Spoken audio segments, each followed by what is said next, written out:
Le projet que nous allons vous présenter se situe à Rennes, à l'est du boulevard de Chézy, proche de la place Sainte-Anne sur la place Hoche.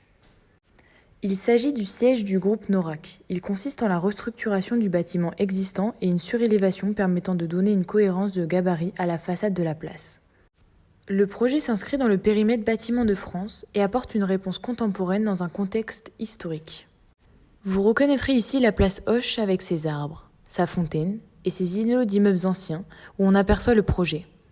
Il a été conçu par l'agence Maurer et Gilbert Architectes et distingué en septembre 2020 au Trophée de la construction, remportant le Grand Prix du jury et le prix Rénovation bâtiments tertiaires et bureaux.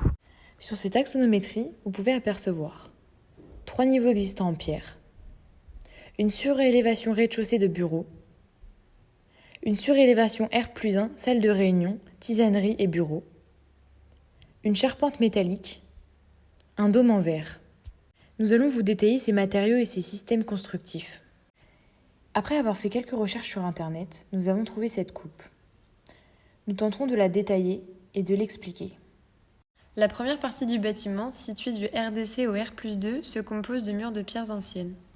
Sur ces murs viennent s'encastrer une dalle béton, socle de cette surélévation. L'agence y a ensuite ajouté l'extension sur 2 niveaux, composée principalement de métal, béton et verre. La structure est métallique. Plus précisément, il s'agit de profil HEB.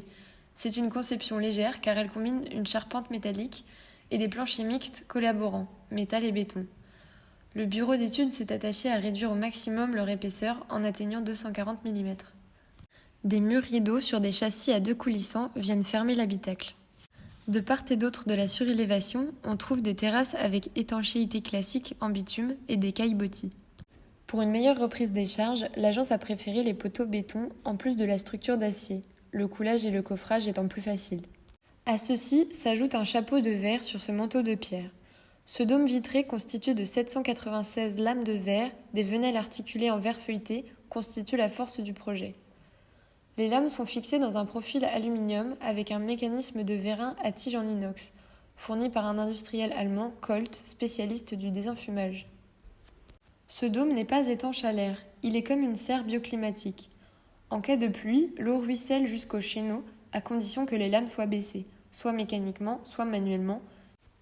Étudions maintenant l'effet du vent sur ce dôme. La force du vent s'exerce sur la lame de verre. Puis cette force est reprise par les profils encadrant les lames, puis par des montants métalliques.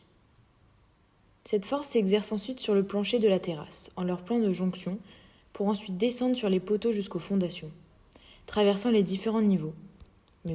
Pour conclure, c'est un projet qui apporte un soin particulier à l'économie de la matière et à la recyclabilité, ce qui fait son engagement écologique.